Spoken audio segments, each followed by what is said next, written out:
Okay, YouTube, in this video we're going to look at the value of a certain quantity within the quadratic formula, which is actually gives us a lot of insight into the number of zeros or solutions we'll get to a quadratic equation, and actually the type of solutions we get to a quadratic equation. So recalling that if we have some equation here, some quadratic equation, ax squared plus bx plus c equal to 0, we know that in general we could say that x is always going to come out to be equal to negative b plus or minus the square root of b squared minus 4ac all over 2a. This is very true, and this is what we refer to as our quadratic formula. The thing here is, though, this inside quantity right here, we give it a name, and we refer to this as the discriminant, okay? The discriminant, not the discriminate. So discriminant.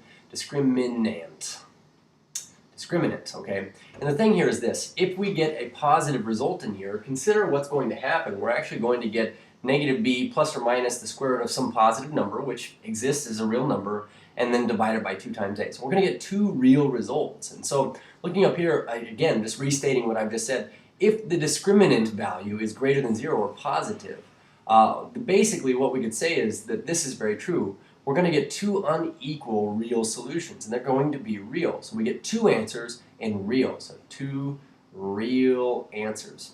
Now, graphically speaking, remember, when we're solving a quadratic equation, we're really saying that all of this ax squared plus bx plus c is equal to y, but really we've set y equal to 0. So we're actually finding the x-intercepts of this graph. So it's worth noting that if we get a positive discriminant, we know that we'll get two x-intercepts, two real x-intercepts, okay?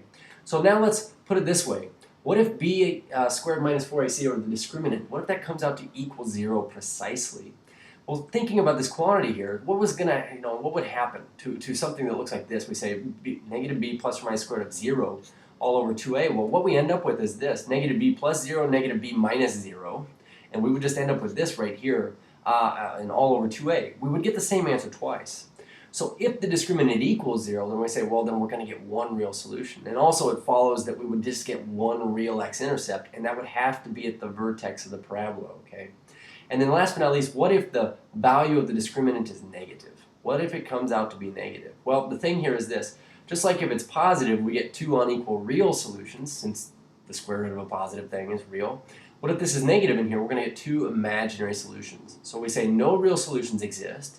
They would have to be imaginary solutions. We say that the two solutions have to be complex conjugates. So it's worth noting that you're going to get two complex conjugates, something like this here, and that your graph will never hit the x-axis. So all I want to do in this video, this is it, is I want to, when given something that's ax squared plus bx plus c form, or set it equal to 0, this general form of a quadratic equation, I want to know if we can find the discriminant first of all, and then use that to determine the number of solutions and what kind of solutions they'll be. Will they be real or will they be imaginary? So looking at this first equation here, we know that we have an a value of 1, a b value of 6, and a c value of 9. So all we're going to do is we're going to calculate the value of the discriminant, which is that b squared minus 4 times a times c, and then judge whether it's bigger than, smaller than, or equal to 0. So in this case, we'll put in our b value here, and I'll put in my a and my c. So I get 36 minus, now 4 times 1 times 9 is 36, so I get 0. So instantly, the fact that I get 0 right here tells me that if I were to do the quadratic formula, which I'm not going to do, it means that this graph right here only hits the x-axis one time at its vertex, and that we get one solution, and we're going to comment on the nature of this solution also. It's a real number. It's real, okay? One solution, and it's real, just because of what the discriminant said. Now looking at this one here, we say a is 2, b is negative 7, c is negative 4. Let's take a look at its discriminant. So again, we get b squared minus 4ac. This is positive, negative, or 0. So our b value is negative 7 squared. We have minus 4 times a positive 2 times a negative 4. So the fact is we get negative 7 squared comes out to be a positive 49.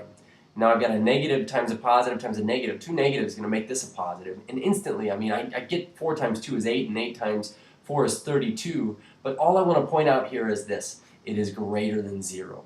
And because it is greater than 0, what this means is we're going to get two solutions, and they have to be real because we got a positive value inside of this radicand here. Furthermore, we would have to have two unequal x-intercepts on the x-axis.